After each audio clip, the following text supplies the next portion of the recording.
Fala, galera. Boa noite. Deixa eu só ajeitar aqui pra gente começar aqui. Valeu?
Boa noite, Gabriel. Deixa eu só ajeitar aqui que o negócio deu um bolo aqui, uma parada.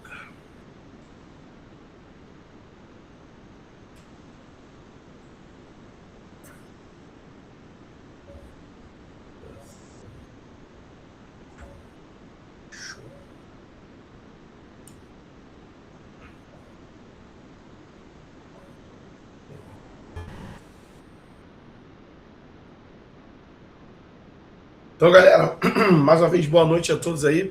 É um prazer, né, enorme estar aí com vocês em plena sexta-feira. Desculpa aí o atraso, que eu me atrasei um pouquinho, mas a aula não vai ser demorada hoje, não, porque amanhã a gente tem nossa primeira aula prática, né? Graças a Deus o tempo tá bom, né? A galera vai poder comparecer. Alguns não vão conseguir, né? Devido aí a questão que eu nem olhei direito ali, mas eu acho que o negócio de formatura, né? Mas deixa para próxima. Então, galera, a gente está caminhando aí em nossa jornada, né? Então, a gente deu início aí falando sobre a parte do crânio, né? Então, a gente está falando sobre patologias, sobre anatomia seccional, né? Ainda a gente está falando sobre patologia. E hoje a gente vai falar um pouquinho, né? Ainda sobre patologia, né? Então, né, semana passada a gente terminou, né? Alguma parte da patologia. Ainda não coloquei a aula, porque deu um problema lá, eu estou tentando ajeitar ela, né? Ela, não sei o que aconteceu na gravação lá, o YouTube fez uma doideira e misturou uma com a outra e eu não sei o que foi que aconteceu.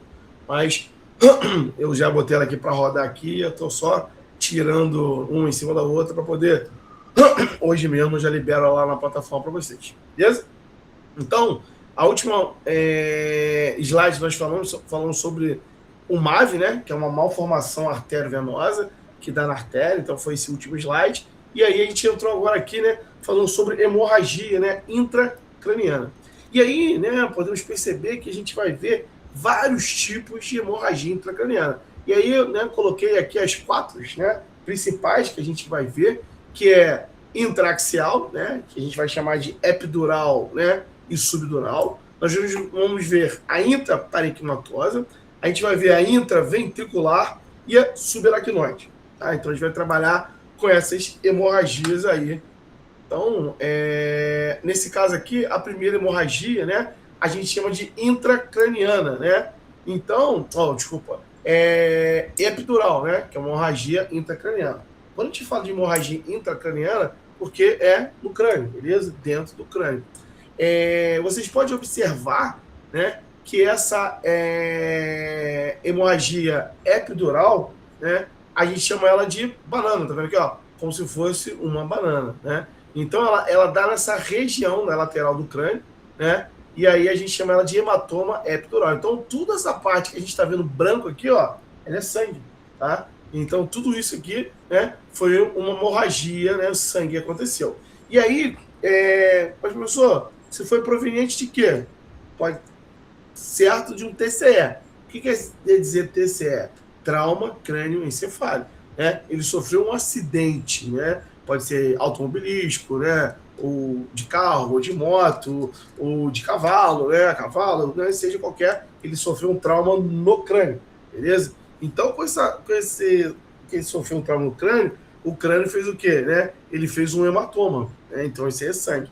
E aí, qual é o procedimento agora? Eles precisam fazer uma descompressão, né, intracraniana. Como é que faz essa descompressão intracraniana, né? Eles vão fazer uma cranectomia, né? Eles vão fazer uma abertura aí na lateral aqui, ó, nessa lateralzinha aqui do crânio, ó, né? Eles vão fazer uma abertura nessa lateral e aí eles vão colocar, né, um dreno para fazer a descompressão. Para quê? Para esse crânio murchar, né? Para depois sim operar, né? Porque eles não podem abordar imediato esse paciente. Porque se eles abordarem, esse paciente pode, né, vir a óbito. Então, primeiro eles precisam, né, fazer a descompressão, descomprimir o crânio, murchar, para assim depois, né, entrar no processo cirúrgico. Então, esse aqui é um hematoma epidural, tá? Já esse outro hematoma aqui é intraparenquimatoso. Então, qual é a diferença do epidural, né, para o intraparenquimatoso? Ele está dentro do parênquima, né? Ele está dentro ali, né, do parênquima encefálico, tá? Então, ele entra aqui para dentro, né? E aí, lógico, né, é um dos piores de hemorragia, porque está dentro do parênquima, né? Então tem que esperar o que vai acontecer, tá? Tudo isso aí é proveniente, né, de um TCE, ou também propriamente dito, né, se for um AVE hemorrágico muito grande, né, o paciente sangrou, teve um aneurisma, né, e aí pode acontecer também. Mas muitas das vezes foi por causa de trauma, né? A gente pega muito paciente assim quando sofre um trauma, né, trauma encefálico, queda de moto, acidente, né, de carro, capotou, ou às vezes, né, eu peguei recente um que caiu do cavalo também, né? Então, um negócio de cavalgada, né? O cavalo disparou, o cara acabou caindo e sofreu um trauma encefálico, né? E teve uma hemorragia epidural, beleza? E essa aqui é uma hemorragia, um hematoma intraparenquimatoso. Tudo isso branco aqui, ó, é sangue, beleza? Então, tudo sangue. Professor, isso aqui em volta é sangue? Não, isso aqui já é a parte óssea, né? Cauda craniana. Que a densidade do osso, beleza? É a mesma densidade do sangue, que é a mesma densidade do contraste, tá? Outra também, né?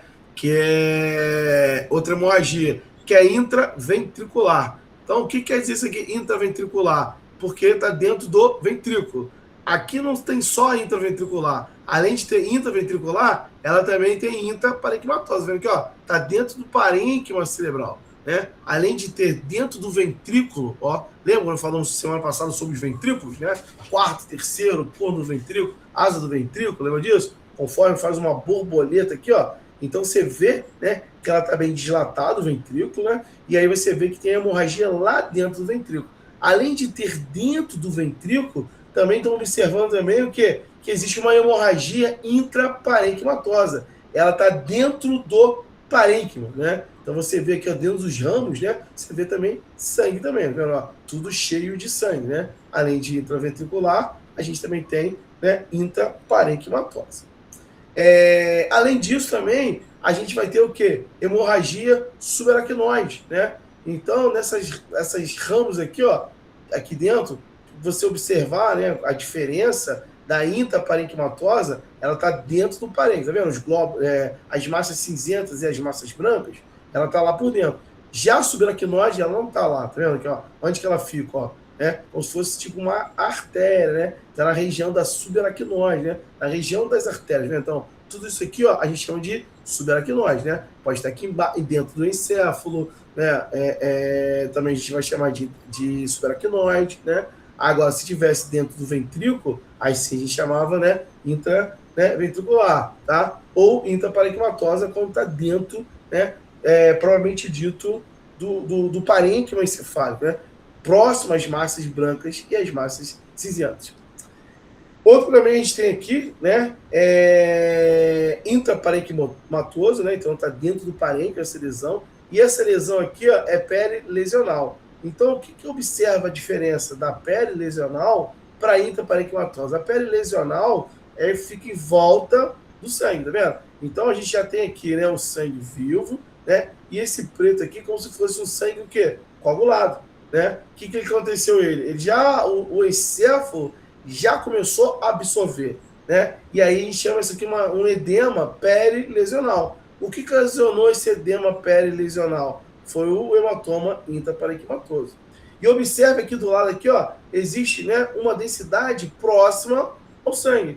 Mas, professor, aqui é sangue? Não, né? Isso aqui é uma calcificação, né? Lembra que a gente falou isso aqui, ó? Que tipo de calcificação é essa aqui, ó? Se a gente olhar aqui, ó, vamos lá atrás lá pra gente ver, ó. Que tipo de calcificação é essa? Ó, tá aí, ó. Uma é calcificação de penial, né? E a outra é calcificação o quê?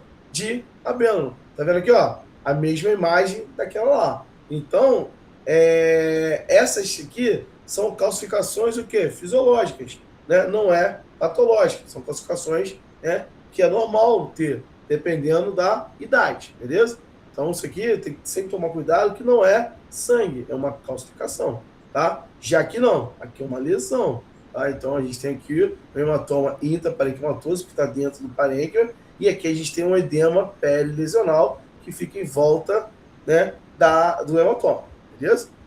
Outra aqui a gente também aqui, ó, tem um cisto, né, coloide, que é um cisto, né, com alto poder proteico, né? Então, né, ele é um cisto tipo calcificado, tá? Então, isso aí a gente pode ter esse cisto aqui, tá? E aí vai depender do local que ele tiver, às vezes a gente vai ter que tirar esse cisto, né?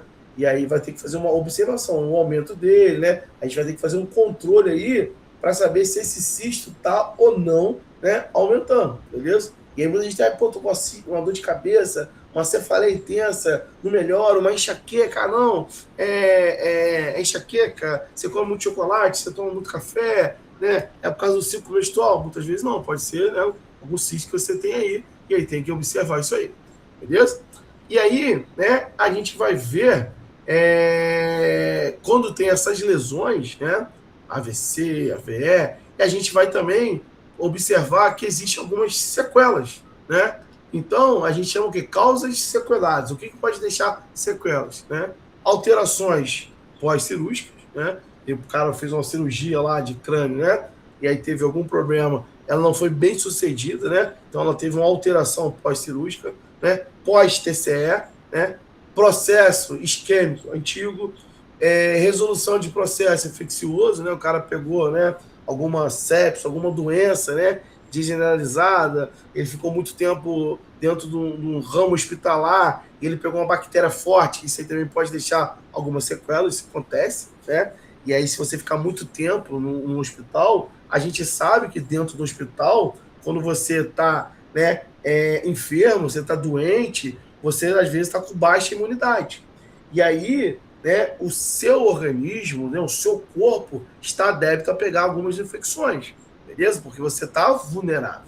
Por isso que nós, né, profissionais, né, que trabalhamos no ramo hospitalar, sempre precisamos estar em dia, né, com as nossas vacinas, né, sempre prezando pela nossa saúde. A gente nunca pode, né, trabalhar, né, dentro da área da saúde quando a gente estiver com baixa imunidade, a gente tem problema de falta de ferro, a gente tem anemia. Então, a gente sempre precisa estar se tratando, porque senão, como que a gente vai, né, servir aquelas pessoas que estão doentes? Porque aí eu estou doente. Então, a gente sempre tem que parar para pensar nisso. Porque quando nós escolhemos uma profissão que é ajudar o próximo, né, a gente sempre usa a pergunta, por que eu escolhi a área da saúde, né? Por que eu escolhi a área da saúde? Porque eu vou ganhar bem, né? Eu tenho 2 férias por ano, né? Eu só trabalho 24 horas semanal. Não foi esse o motivo que eu escolhi. Eu escolhi porque, né, eu tenho a necessidade de servir, ajudar aquelas pessoas que precisam, né? E aí, se eu estiver doente, como é que eu trato ela? Não é verdade? Então, a gente precisa, né, sempre estar cuidando da nossa saúde, né? Então, se a gente ficar doente fácil, a gente não vai poder ajudar aquelas pessoas, né, que necessitam do nosso acolhimento, né, da nossa humanização. E aí, né, quando a gente fica dependendo do tipo da doença, né, a gente pode ficar com alguma sequela. E aí, uma vez, eu até falei isso para vocês que na semana passada, né, sobre quando o paciente tem, né, algum AVC, dependendo, né, da janela do delta, o que é isso? O período que ele teve, né, a evolução do AVC, nós conseguimos, né, salvar a tempo aquele paciente e deixar ele sem nenhuma sequela. Por quê? Muitas vezes a gente vê, né, pessoas com pô, o cara, né, tá ali puxando a perna, ele tem, né, problema na fala, ele tem, né, problema nas mãos, ele teve, né, uma isquemia, né? E aí a gente consegue reverter isso, né? A gente vai ter que trabalhar dentro de uma janela, né? A gente chama de delta positivo, que é uma janela de 4 horas. Então, se a gente, né, você chegou na sua casa lá, né, você está lá, de repente algum parente seu teve, né, uma suspeita de AVC, ele ficou com a língua pesada, né, falando arrastado, e aí ele teve, né, um desvio de comissura, a boca virou para um lado, né, a mão entortou, você automaticamente você corre, né, e você vai monitorando até chegar ao hospital o tempo, né, que ele teve o AVC. Então, se você olhou lá, o cara está comendo, de repente a comida começou a cair pela boca. Ele pode ter tido aquele AVC na hora. E aí, esse AVC, ele pode ser revertido, né? Ele pode ser um AVC transitório. Com isso, a gente consegue salvar, né, ali aquela pessoa. E ela pode ter uma vida normal, né? Através, né, desse delta positivo. Porque a gente vai fazer um exame de tomografia, né, de crânio normal, e aí depois a gente vai fazer uma angiotomografia, que a gente vai aprender mais para frente, e a gente vai fazer um protocolo chamado protocolo do stroke. Através desse protocolo de stroke, a gente vai, né, o médico vai avaliar, né, se ele pode trombolizar. Que é isso? Ele vai jogar um medicamento dentro da artéria, né, e essa artéria vai fazer uma expansão. E aí vai arrancar todos os trombos. Com isso, vai deixar a passagem normal do oxigênio. Vai tirar aquela obstrução que o AVC fez. E aí o paciente, né, automaticamente, ele não vai ficar com nenhuma sequela. Beleza? Pode até ficar com a mínima sequela, mas você vai conseguir dar uma qualidade de vida superior àquela que ele não poderia ter. Tá? Então é bem importante, né, a gente ressaltar isso. E aí, quando a gente fala, né, dessas lesões, né, sequelar, também a gente vai ver também, né, achados tomográficos. Quando a gente fala de achados radiográficos, né, ou tomográficos, radiográfico quando a gente faz a radiografia, tomográfico quando a gente faz, né, a tomografia. É porque é um achado, né? Então, né, a gente vai ver isso aí, que é imagens hipodensas, glioses, né, encefalomalácias. Então a gente vai ver, né, mais ou menos isso aí. E aí, qual é a sequência disso, né? A situação dos sulcos corticais externos, então a gente vai ver, né, ela mais evidenciada, dilatação ventricular, aquela que eu falei para você, ó, o ventrículo está bem dilatado, né? Ex-vácuo, né? Espessamento da calota craniana, hipertransparência dos seios paranasais. E aí a gente tem, né, algumas imagens aqui sobre algumas lesões de aspecto sequelar. Então a gente tem uma imagem do crânio aqui, e aí você observa, né, que aqui tem, né, uma gliose, né, um processo aqui, ó, aqui dentro, e aí ela tem o quê? Ele fez uma descompressão, né, intracraniana, né? Então ele fez, né, uma cranectomia, né? Aí ele fez um buraco aqui no crânio para fazer a descompressão. E aí, através dessa descompressão, aconteceu o quê? Uma gliose pós-TCE. E aí, o que acontece? Houve aqui uma trepanação. O que quer dizer isso aqui? Ó? Tá vendo aqui? Ó? Uma calcificação aqui, né? Tipo aqui, ó, tá vendo? Fechando esse lugar aqui. Então, tá vendo? Então, isso aqui, ó, é uma trepanação que a gente chama, né? É tipo uma calcificação dessa parte óssea. Porque aqui fez, né, uma cranectomia. Entrou, né, com um dreno aqui para poder murchar, né, que a cabeça começou a ficar inchada. Então, botou um dreno aqui de alívio. Mas aí, o que aconteceu? Aconteceu, né, essa partezinha ficou toda enegrecida porque teve uma gliose, né? Ele foi o quê? Pós-trauma crânioencefálico. Aí a gente também vê, né, algumas lesões, né, sequelar de infarto lacular, tá vendo? Dentro da lacuna, dentro aqui, ó, ele teve um infarto, né, em cerebral, tá vendo aqui, ó? A imagem aqui, ó, enegrecida, quer dizer o quê? É um infarto, quer dizer o quê? O encéfalo aqui dentro aqui, né, o parênquima, ele parou de funcionar, tá vendo? Então ele teve um infarto lacunar, tá? E aí, muitas vezes, o paciente pode ter na vida normal, né? Às vezes, né, você vai fazer um exame cardiológico e aí você percebe que o paciente, poxa, fulano infartou 2 vezes, eu nem sabia. Tem muita gente que infarta e nem sabe. Como é que o médico descobriu que aquele cara infartou? Através de um eco, né? Ele fez um eco do paciente ali e descobriu...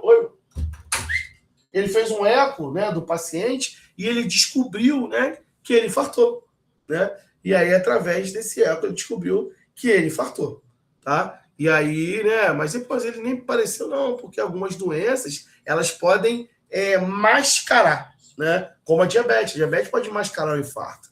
E aí, né, às vezes tem uma obstrução enorme ali, ele nem percebeu, entendeu? Que ele teve esse infarto, tá? E aí, né, por isso que é importante a gente sempre estar fazendo os nossos exames periódicos, né? A gente sempre está fazendo exame periódico para poder, né, descobrir. Não é igual que quem procura acha. Não, quem procura acha. Quem procura, cuida, não é verdade? Se você, né, está procurando, você vai se cuidar, beleza? Então você pode, às vezes, né, salvar a sua vida porque você faz exames, né, periódicos. Isso é muito importante, você sempre estar fazendo, né, periódico. A mulherada não vai no ginecologista, os homens também deveriam ir no urologista, não é verdade? Mas, muitas vezes, né, eles não vão. Então, o ideal é que a gente sempre faça esse check-up aí, anual, né? Exame de sangue completo, bateria, endoscopia, colonoscopia, né? Acima, né, de 45 anos, a mulherada fazer a mamografia e assim vai, né? Então, por isso que a gente sempre está se procurando para se cuidar, tá? Outra lesão também, né? Aqui embaixo, essa lesão foi um infarto antigo, né, que o paciente teve, e aí ele teve o quê? Uma leve dilatação, tá vendo aqui, ó, ventricular? Então, né, o ventrículo, ele tá bem, né, mais dilatação, né? Tá bem, olha só a diferença desse ventrículo para esse ventrículo aqui, ó, né? Então ele tá bem dilatado, né? Então ele teve uma leve dilatação ali dentro, tá vendo aqui, ó? Ele teve uma leve lesão ali dentro do ventrículo, tá? Outro também aqui, ó, infarto antigo, né? Como é que a gente sabe que o infarto é novo ou antigo? O infarto novo, né, a densidade dele é um pouco mais clara. Já o infarto antigo, né, o paciente é mais escuro, tá vendo? Porque absorveu mais. Aí ele fala o quê? Infarto antigo no território da artéria cerebral média, né? Então passa aqui, né, uma artéria, né? E aí ele foi na cerebral média. Então, esse paciente que teve esse infarto antigo aqui, né, não sangrou, né, mas ele ficou com sequela. Então, o que aconteceu com ele? Com certeza, né, o lado esquerdo dele está sem movimentação. Então, né, por passar no território da cerebral média, pelo tamanho da extensão, né, ele tem problema, né, na fala, tá? Ele tem problema, né, locomotor. Então, o lado esquerdo dele, né, ele não está, né, deambulando perfeitamente, tá? Por quê? Porque o lado direito, né, comanda o lado esquerdo comanda o direito. Então, se a lesão é na direita, por que eu estou falando que a lesão é lá de direita e a gente está vendo a imagem que é do lado esquerdo? Porque é conforme a posição anatômica. Todo o meu lado esquerdo é o meu lado direito e todo o meu lado direito é o meu lado esquerdo. Porque eu estou vendo essa imagem de frente, beleza? Como se estivesse vendo assim, né? Vocês estão me vendo de costas, entendeu? Aqui é o lado esquerdo e aqui é o lado direito, tá? Então, assim que funciona, beleza? Então, outra aqui também, né? Então, ele fez uma craniectomia, né? Uma gliose, né? Pós-TCE. Então, você vê aqui, ó, que aqui tá faltando o quê? Um pedaço da calota craniana, né? Então, essa calota craniana foi retirada ali, ó. Beleza? Ela foi retirada para quê? Para poder fazer, né, uma descompressão intracraniana, tá? E aí, você observa aqui, ó, que você observe que ele tirou toda essa parte aqui, ó, do crânio, tá vendo aqui, ó? Toda a parte do crânio, tá vendo? Todinho aqui, ó. Tirou essa parte toda. Isso tudo aqui é uma parte óssea. Então ele tirou, né? Fez uma craniectomia aqui, arrancou isso aqui para poder fazer uma descompressão intracraniana. E às vezes, né? O que eles fazem quando faz essa descompressão intracraniana? Eles colocam, né? A metade da calota craniana onde? Lá dentro do intestino. Para poder fazer o quê? Daqui a 4, 5, 6 meses, eles voltarem, né, com essa calota intracraniana de volta para o lugar, né? Mas, professor, por que eles botam ali dentro do abdômen? Para a calota não apodrecer, tá? Então, eles, né, o ideal é que sempre botem na parede abdominal, eles vão tomando cuidado, vão cuidando dela para não ficar infeccionada, lavam ela, né? Tira às vezes ali da barriga, né? Para não dar nenhum tipo de pus, coleção, infeccionar, para depois voltar ela normal. Então, eles fazem um processo ali que eles conseguem voltar normal. Se perder a calota, o paciente vai ficar com esse afundamento na lateral do crânio. Porque uma calota hoje de titânio custa um dinheiro muito alto, né? Então, e quando a gente pega algumas estruturas nos bancos de doação, né? Um pouco de ossos, às vezes pode ter uma rejeição, aí piora mais ainda, né? Uma infecção, uma bactéria, e aí pode, né, levar o paciente a óbito. Então, o ideal é sempre colocar a sua própria calota craniana. Então, ela é guardada no abdômen e depois né, projetada novamente lá no crânio novamente, tá? Beleza? Vou passar aqui. Show de bola. Outro, né, aspecto, né, sequelar foi o quê? O paciente teve um TCE, né, mas esse paciente não, né, fez uma descompressão intracraniana, beleza? Não precisou fazer nenhuma cranectomia, mas teve uma discreta gliose, né, aqui, ó, né, um sangramento leve que teve, né, pós também TCE, tá? Então foi pós-TCE, né? Foi após caramba, foi após trauma crânioencefálico, né? Beleza? Chegou o que, gente? Peraí. Peraí, rapidinho. Ah, não, botei errado aqui. Então, beleza. Eu tava lendo aqui o negócio da... peraí.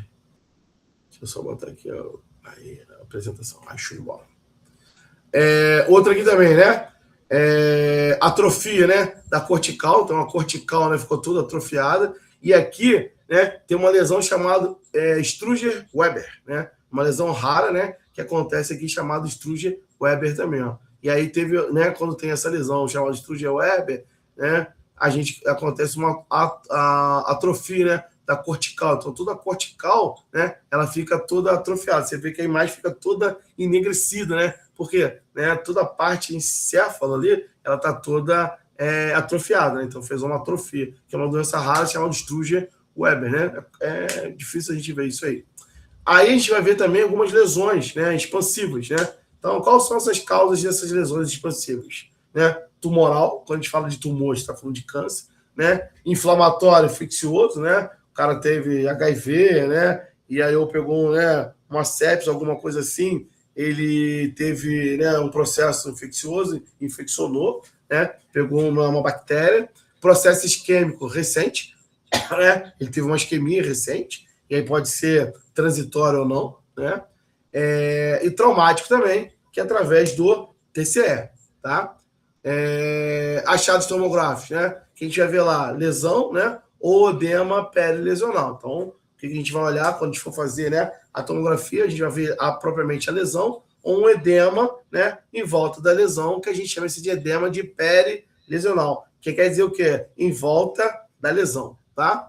Aí as consequências, né, que pode acontecer nas imagens, quando a gente olha a imagem, pode ter uma compressão ventricular, o ventrículo fica, né, com uma leve compressão, apagamento dos sulcos, né, corticais e cisternas, desvio da foice, né, que a gente chama de desvio da linha média, compressão e deslocamento do encéfalo, né, e erosão da tábua interna da calota craniana. Ela fica mais fina, então não quer dizer uma erosão, ela come ali a tábua interna, né, volta da calota craniana. Então a gente tem aqui, ó, né, o apagamento dos sulcos, né, então os sulcos aqui, ó, tá vendo? Olha esse lado aqui, ó, o lado, né, esquerdo e esse lado direito. Então vamos observar todas essas linhas aqui, ó, né, essas ranhaduras, a gente vai chamar de sulcos, né, onde estão né, as massas cinzentas e as massas brancas. Quando a gente olha do outro lado, a gente vê o quê? Né? Um apagamento dos sulcos da cortical, né? Então você vê todos apagados, você vê um edema, né,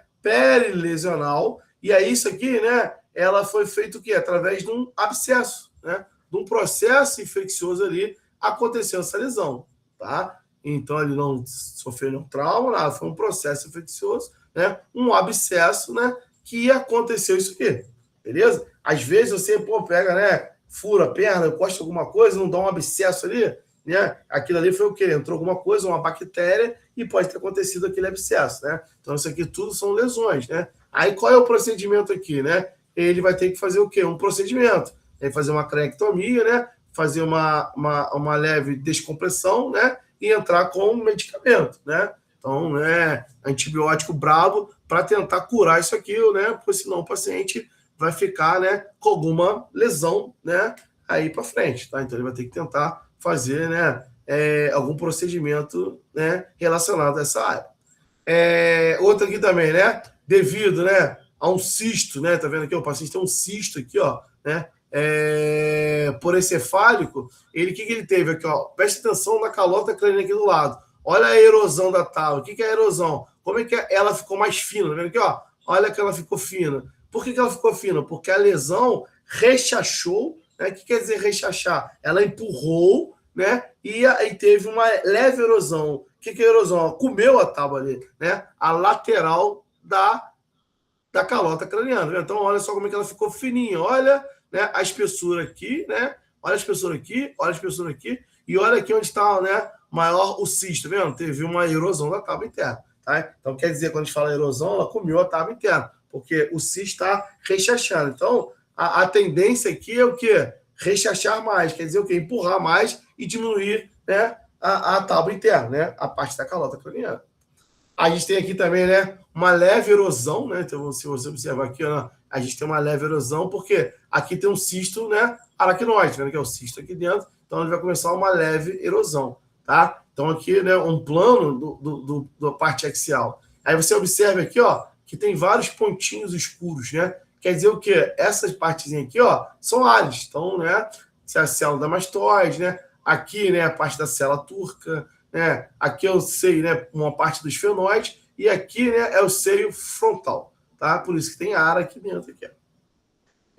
Outra lesão também, né? Então a gente tem uma compressão do quarto ventrículo, né? O quarto ventrículo, ele tá, né, sendo comprimido, né?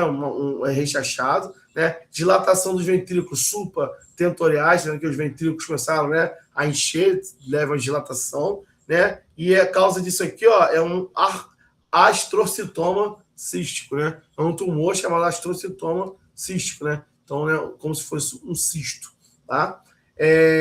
Outra também lesão aqui, ó. O paciente teve, né, um TCE, né? E aí teve uma lesão, né? E aí o que aconteceu? Ele teve, né, um derrame aqui, né? Peridural, né? Então ele formou aqui a lateral. E ele também teve o que? Intraparenquimatoso. Com isso, o que aconteceu? Aquele paciente chegou bem falando, né?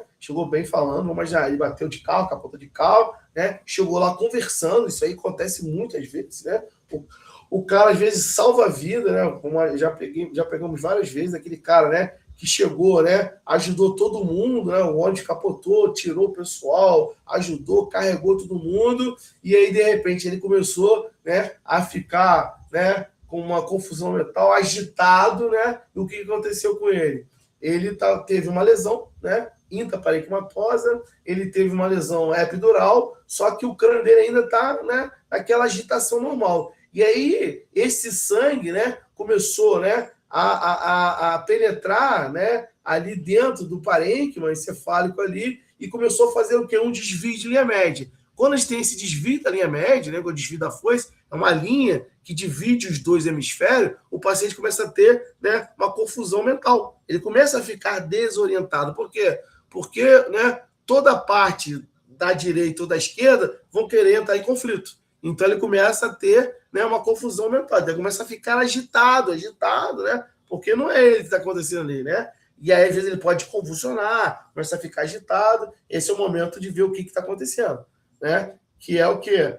Entrar no centro cirúrgico, né? E fazer uma descompressão intracraniana para poder fazer o quê? Descomprimir e não ter um desvio da linha média, né? Então, quando tem desvio da linha média, eles logo entram para o centro cirúrgico, faz essa cranectomia, faz a descompressão intracraniana para diminuir essa lesão para o paciente dar a melhorar. Lógico, vai entubar, vai sedar o cara, né?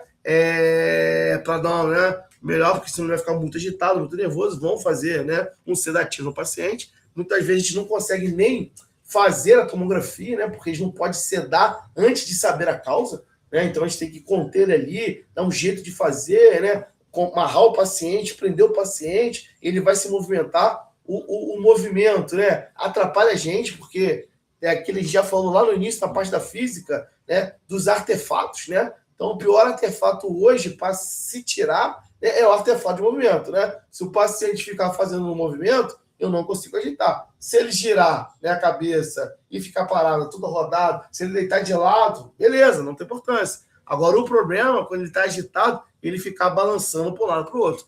Esse movimento eu não consigo corrigir, que é o pior, né, artefato que possa imaginar. Então, hoje não existe nenhum software, né, que corrija o artefato de movimento. Eu tenho vários softwares que corrigem vários artefatos. Agora, o movimento a gente não tem, né? Então, com certeza, não sei, né? Quem sabe um dia, né, as empresas, né, desenvolvem um software, né, através da inteligência artificial para que corrija, né, o artefato de movimento, né? Uma coisa impossível? Não é possível, porque já existem vários tipos de software hoje no mercado de grandes empresas que corrigem vários tipos de problema, né? E aí, quem sabe, eles já estão, né, desenvolvendo um, né, que corrige o artefato de movimento. Beleza? Quem sabe lança até esse ano, a gente não sabe, porque a JPE, que acontece, né, março, abril e maio, né, ela lança toda, né, tudo que for lançamento, né, para a área do radiodiagnóstico, né,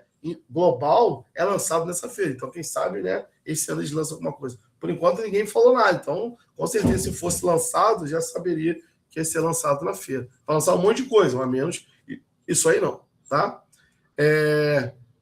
Desvio, né? Beleza? A gente tem aqui também, né, a compressão intraventricular, também, né, uma lesão, um edema perilesional, né, e sangue aqui também após um TCE, né? Isso aqui eu já falei, né? Aqui desvio da foice, né? Ó, dilatação do ventrículos, né? Compressão, cisto, né? Falei também. Peraí, isso aqui também já falei. Voltando ao contrário. Né? Compressão ventricular, né? Edema perilesional. Erosão, né? Da tábua também interna, cisto aracnoide, né? E aí a gente vai trabalhar, né? Além de ver toda a parte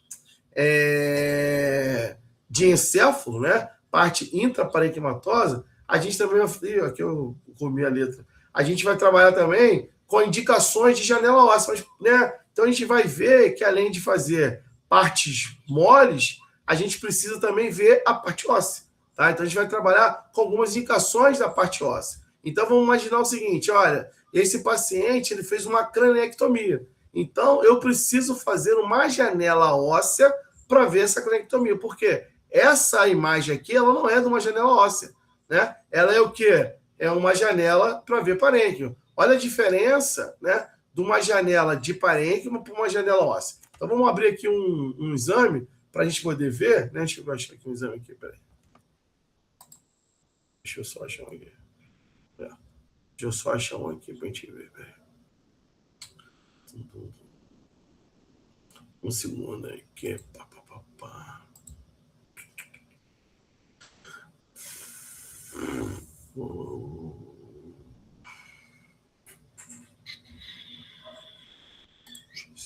Não tem.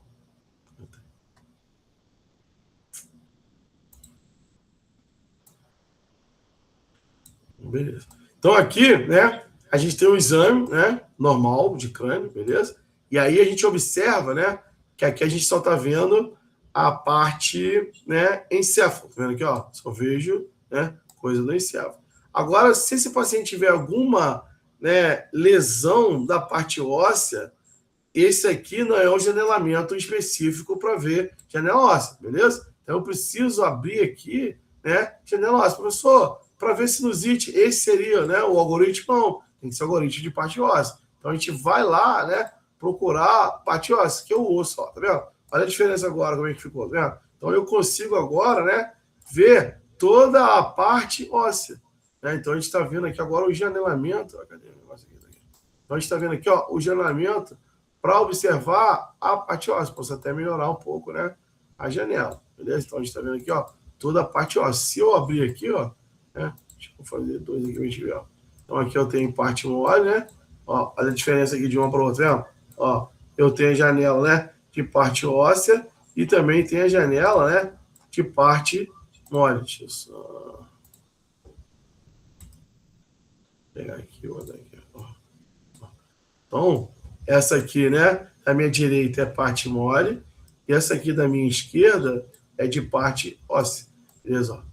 Então, a gente está passando aqui, ó, né, parte óssea, parte mole, né? Então, eu consigo ver, né, toda a parte que eu quero ver de parte óssea. Então, para ver se o paciente tem sinusite ou não, a gente sempre vai observar na parte óssea. Se ele tem alguma lesão, né, no osso, sempre vai ser o quê?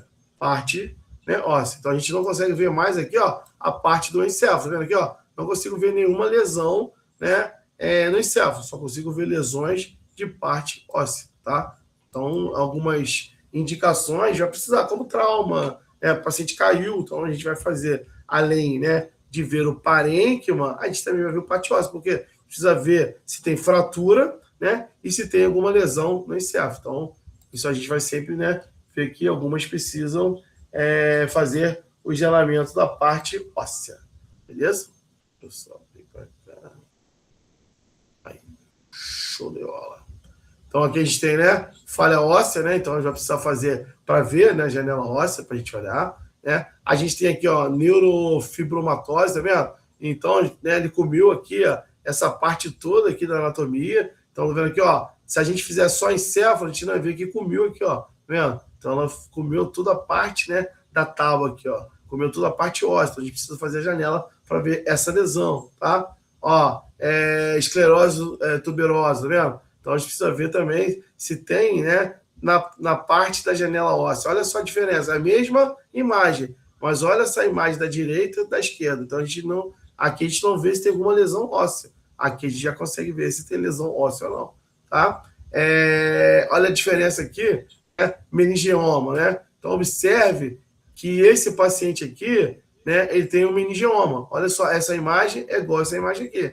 E aí, você observa que aqui ele não parece nenhuma lesão no osso, tá vendo? Nem aqui, nem aqui. Agora, se a gente olhar nessa primeira imagem, que está progenema ósseo, olha a diferença aqui, ó. Olha a lesão aqui, ó. Ele tem essa lesão aqui e tem essa lesão aqui. Só que a gente não consegue ver nas outras, né? Porque não está no geramento certo. Então, a gente precisa sempre entender isso aí, né? Na hora de fazer o exame, como que a gente vai fazer. Isso aí ninguém vai falar pra gente. A gente que vai identificar e fazer, né, o generamento. Vai fazer parte mole e parte óssea ou só vai fazer parte mole, né? A gente não só faz só parte óssea, a gente sempre vai fazer parte mole e parte óssea ou parte mole, tá? Outro detalhe também, né? Quando a gente faz, né, tudo tipo isso, algumas tomografias hoje, a gente faz o uso do meio de contraste, tá? Então, como que a gente vai saber, né, se aquele paciente a gente vai injetar o meio de contraste ou não? Lembrando que os meios de contraste, quando a gente vai fazer os meios de contraste, só pode ser feito, né, com autorização do médico. E que tenha algum médico ali auxiliando, tá? A gente nunca pode fazer, né, uma tomografia com o meio de contraste porque a gente quer. A gente nunca pode expor o paciente aos meios de contraste porque ele quer. Não pode ser isso. Existe uma justificação, tá? E outro detalhe, a gente nunca pode fazer sozinho, porque se o paciente tiver uma contraindicação, a gente vai falar isso aí, né, sobre o meio de contraste, que é só para, né, dar uma pincelada, a gente vai falar bastante sobre o meio de contraste, e aí a gente vai ver, né, se o paciente tiver um tipo de reação na hora do exame, quem vai segurar a bomba, né? Então, por isso, a gente nunca pode expor o paciente ao meio de contraste sem uma supervisão médica, porque se o paciente for alérgico, né, e aí ele tiver alguma reação no momento, né, quem vai, né, acudir o paciente, né? Tem que ser o médico, tá? Então, existem algumas indicações que a gente injeta quando o paciente, né, vai fazer a TC de crânio. Quando enfatizado o pedido médico, né? Quando o médico pede para fazer, né? Ou quando fala o médico solicitante, né? Evidenciação de lesões expansivas, né? Então, viu no sem contraste que tem uma lesão, aparentemente parece uma lesão, mas a gente precisa evidenciar melhor ela, a gente precisa mostrar essa lesão, a função do meio de contraste é isso. É como se ele estivesse, né, entrando num lugar muito escuro e aí você não enxerga nada. Aí você liga a lanterna, aí você consegue enxergar. O meio de contraste é como se fosse assim, você faz um exame, você não consegue evidenciar a lesão, né? E aí, quando você injeta o meio de contraste, ela aparece para você de uma forma mais clara. Se não tiver lesão, não vai aparecer. Mas se tiver uma lesão, ela vai, né, acender ali no meio do contraste, né? Outra também suspeita, né? Suspeita clínica de processos tumorais, vasculares e inflamatórios. Então, o ideal é que a gente sempre injeta, porque inflamação, né, tumor, eles interagem com o meio de contraste. Então, eles estão lá, mas não aparece. Quando eu injeto neles, parece igual uma caneta marca-texto. Eles vão ficar o quê? Né? Demarcado ali o território, a gente consegue ver. Tá? Quando a gente fala também vasculares, quando tem uma lesão vascular, uma lesão da parte da artéria. Então, a gente vai fazer o exame para poder, né, aparecer ali. Beleza? Inflamatório também, quando tiver uma lesão, né, inflamada ali, também a gente consegue, vai ver. Importante, olha, no caso de ter indicação, porém apresentar história de reação alérgica, é necessário consultar o médico radiologista para aprovação do contraste. Então, assim, a gente vai fazer o meio de contraste, mas tem gente que é alérgica ao meio de contraste. Então, né, tem que saber se pode ou não fazer. E aí, professor, mas não faz paciente que é alérgico a iodo? Faz. Existe um preparo anti-alérgico que ele possa fazer. Existe aquele preparo, né, que ele vai fazer em casa, né, e vai voltar para fazer, e existe aquele preparo que ele faz internado, né, quando o paciente é interno, tá? Mesmo que o paciente seja alérgico a iodo, né, ele pode fazer o exame porque existe uma indicação, o único problema é que ele é alérgico, a gente vai preparar aquele paciente, né, com antialérgico, né, com corticoides, para poder receber aqueles meios de contraste, tá? Uma pergunta, né, clássica, eu vou falar sobre isso bastante, mas só para, né, aguçar aí a vocês, né, que vocês já ouviram várias vezes falar, né, que quando o paciente é alérgico a camarão, né, ele não pode fazer o meio de contraste. É isso? Muita gente escutou isso, não é verdade? Né? Então, quem não escutou, está escutando agora, né? Então, quem é alérgico a camarão não pode fazer meio de contraste, que é contraindicado. Eu falo para você que isso aí é uma mentira, né? Aquilo aí inventaram lá em 1950, né? Os médicos antigos, né, inventaram, né, que paciente alérgico a camarão não pode ser submetido ao meio de contraste. Para a gente falar isso, primeiro a gente tem que entender, né, sobre o meio de contraste, né? Entender o que tem a ver o camarão, né, com o contraste. Aí eu faço uma pergunta: eu injeto camarão? Não, né? O que eu estou injetando é uma substância química, né, que ela é proveniente de iodo, beleza? Agora, o camarão é proveniente de iodo? Não, não é proveniente de iodo. Quando o paciente é alérgico a camarão, ele é alérgico a iodo? Não, beleza? Não tem nada a ver. Uma coisa é o paciente ser alérgico a iodo. Aí sim ele tem alergia, né, ao meio de contraste. Outra coisa é o paciente ser alérgico a camarão, que não tem nada a ver com o meio de contraste. Quando você é alérgico a camarão, você é alérgico a uma substância que o camarão emite, que é uma proteína, né? Que é uma gosminha branca. Muitas das vezes, né, quando o camarão é velho, ele passa de 14 dias, né, de pescado, e um defeso dele começa a liberar uma substância branca. Não sei se vocês já viram, o camarãozinho tá meio embranquiçado, aquele ali é bravo, porque ele libera uma substância, uma toxina dele, né, que isso aí muita gente tem alergia, tá? Agora, uma coisa que muita gente não sabe, né, é o seguinte: o paciente é alérgico a iodo, mas como é que eu vou saber, né? Existe algum teste, mas existem algumas perguntas básicas. Não é o camarão. Você come agrião? Ah, não, professor, eu não como agrião, porque a última vez que eu comecei agrião, eu fiquei todo, né, embolotado, né? Me deu uma coceira na garganta. Aí sim, se o cara não come agrião porque faz uma reação, é porque ele é alérgico a iodo. Mas o que tem a ver iodo, camarão? 68% de iodo o agrião tem. Então, se você não come agrião porque você tem uma reação alérgica, é porque você é alérgico a iodo, beleza? Então, show. Você não come camarão porque você é alérgico, mas come agrião normal, você não é alérgico a iodo. Beleza? Então, você pode fazer normal. Mas médicos antigos falam, pelo amor de Deus, né? Não injeta porque o cara é alérgico a camarão. A gente não está injetando né, camarão em ninguém. A gente está fazendo um exame à base de outro, beleza? Mas a gente vai fuçar bastante sobre tudo isso aí. A gente vai falar sobre, né, os meios de contraste, né? Então a gente vai ver bastante isso aí, tá?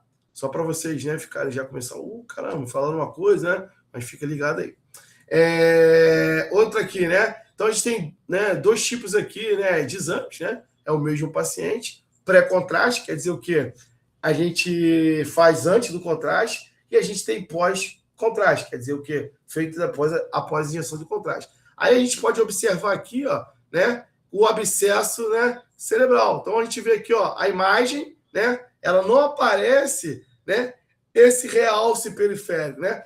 Ele não aparece essa lesão perilesional. Você não consegue ver. Você consegue, olha, é a mesma imagem, só que uma com contraste e outra sem contraste. Então, a gente consegue evidenciar, a gente consegue ver que, né, o contraste realçou a periferia da lesão. Então, com isso, a gente consegue, né, ver que não é um AVC.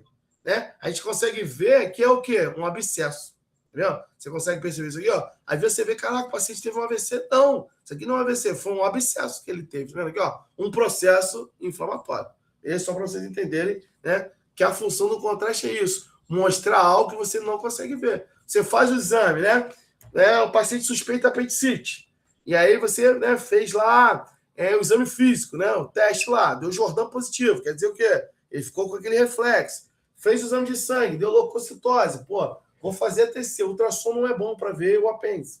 Você faz a tomografia. Cara, não consegui evidenciar bem o apêndice. Estou na dúvida, né? E aí ele faz o quê? O contraste, para poder fazer o quê? Evidenciar, né? Separar ali toda a parte intestinal para fazer um realce ali, para ele poder conseguir ver bem o apêndice. Né? E aí muita gente fala, pô, é apendicite? Não, não é apendicite não. Né? O apêndice está aqui para baixo. Então, o meio de contraste é para isso. Numa dúvida, né, para realçar melhor, para ver se vai captar ou não, se aquela doença ali é captante ou não captante, né? Se ela é hiperdensa, se ela é isodensa, se ela é hiperatenuante. Então, o meio de contraste tem essa função de dar melhor detalhe à imagem, né? Lógico, mas eu preciso contrastar todo mundo? Não, né? Muitas vezes tem gente que pede contraste, né, à toa, porque você já está evidenciando a lesão. Você já está, né, falando da lesão. Para que eu vou injetar o meio de contraste que eu já estou vendo a lesão? Mas muitas vezes, né, o pessoal pede para injetar, né, mesmo assim. Então, assim, às vezes a gente injeta, né, contraste do paciente, muitas vezes desnecessário.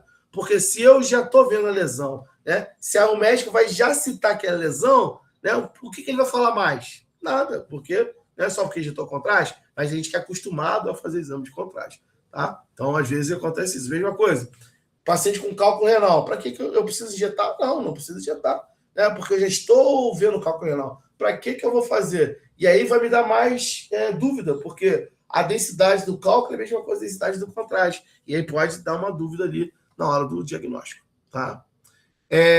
A gente tem aqui também o meningioma, né? Então a gente consegue observar, né, através, né, pós-contraste, né, aqui ó, a gente vê que existe, né, um realce homogêneo. Então ele realçou, né, toda a parte do nodo ali, né? Então esse meningioma, então ele realçou, quer dizer o quê? Ele captou tudo ali dentro. Ele não aparecia, mas depois que injetou, ele teve todo o realce homogêneo. Ele ficou tudo homogêneo ali na mesma densidade. A gente tem aqui também, ó, realce heterogêneo, né? Então, homogêneo que fica dentro, né? E a gente tem heterogêneo que fica por fora. Olha só essa imagem aqui, ó. Eu não tenho, né? É a mesma imagem do paciente. E aí a gente vê aqui, ó. Aqui existe a lesão, mas eu não sei se essa lesão é homogênea ou heterogênea. E aí o que vai acontecer, né? Homogêneo é dentro da lesão. Heterogêneo quer dizer o quê? Ele ficou na periferia, né, da lesão. Olha só, a lesão está aqui no meio, tá vendo aqui, ó? A lesão está aqui, esse pretinho aqui, e ele ficou em volta da lesão. Só ficou o pretinho lá de fora, tá vendo aqui, ó? Você vê que tem aqui mais um pouquinho, você vê que tem em volta aqui, ó. A lesão toda aqui, ele ficou em volta da lesão, tá? Aí a gente tem aqui também, né, o MAV, né, um discreto realce. Para quem não sabe o que é MAV, né, é uma malformação arteriovenosa que acontece na veia, né? Então a gente viu aqui um discreto realce, né, desse MAV, né, um discreto realce aqui. o ideal é que a gente faça a ressonância magnética, tá? Aqui a gente também, né?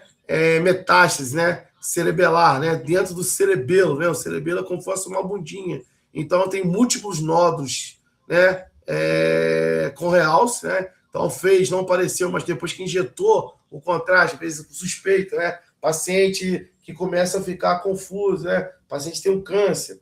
Vamos imaginar, o paciente tem um câncer de baço, fígado, e aí ele começa a ficar desorientado, né? Não está mais lúcido, o paciente está desorientado. Isso é uma indicação que ele possa ter uma metástase cerebral, né? E aí a gente faz o exame sem contraste, depois a gente injeta o contraste para ver se tem algum realce, né? E aí, né, teve o quê? Vários nódulos aqui. Então ele tem várias metástases, né, cerebelares. Então dentro do cerebelo ele tem um câncer, beleza? Que é uma metástase, tá? Então aqui a gente tem a mesma coisa, ó, né? O meningioma, então ele tem um realce parcial, porque aqui já está, né, o meningioma, então eu queria saber se essa parte do meningioma, né, ele vai ser captante ou não. Então ele teve um realce parcial, foi só metade, porque essa aqui não realçou, né? E aqui ele já tem outra lesão aqui, ó, uma lesão perilesional, tá? A gente também tem o realce do nódulo mural, né? Você vê que o pré-contraste e o pós-contraste, então ele também ficou em volta aqui dentro, tá vendo? Então a gente tem aqui uma parte aqui do realce, né? Isso aqui é um artrocitoma cístico, né? Então ele tem um realce aqui dentro, ó, olha a imagem aqui e a imagem aqui. Ele teve um realce, né, no nódulo mural, tá? Aqui é metade cerebelar, né? Pela TC e pela ressonância, tá? Então a gente vê a diferença entre uma e outra. A ressonância magnética, os meios de contraste é diferente, né? Aqui na ressonância a gente usa gadolínio, né? E na TC a gente usa contraste abaixo do outro, tá? Então são meios de contraste diferentes, beleza? Então show de bola. Então, galera, hoje, né, a gente vai ficar nessa partezinha. E aí, amanhã a gente vai dar continuidade, né, a essa aula que a gente deu aqui, né? E a gente vai falar tudo que a gente foi falado até agora. Então, amanhã a gente vai aprender toda a parte do posicionamento do crânio, né? Então, a gente vai posicionar o crânio. Nós vamos dar, né, um pontapé inicial na parte dos meios de contraste.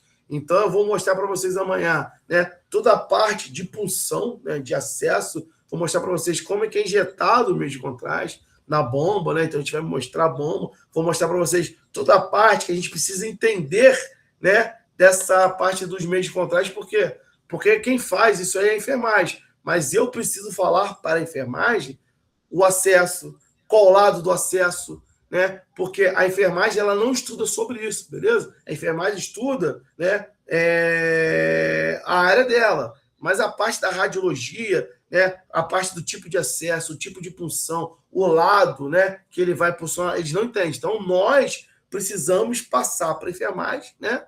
Porque às vezes a enfermagem ela não é fixa ali, então ela não entende, ela roda, então ela não tem um convívio ali na área do radiodiagnóstico. Então a gente precisa passar para a enfermagem como vai ser a conduta dos meios de contraste. Não é o médico, a gente que vai falar para ela. Ela vai funcionar e a gente vai explicar a forma, o lado, né? A gente precisa entender isso. E amanhã a gente vai falar, né, sobre isso também, beleza?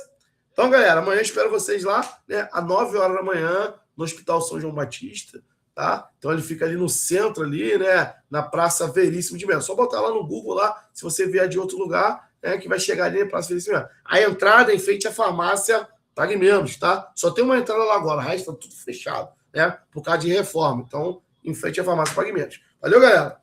Um bom final de semana, né? Que Deus abençoe vocês e até amanhã. Valeu, galera? Fiquem com Deus aí, tá? Deus abençoe todos aí.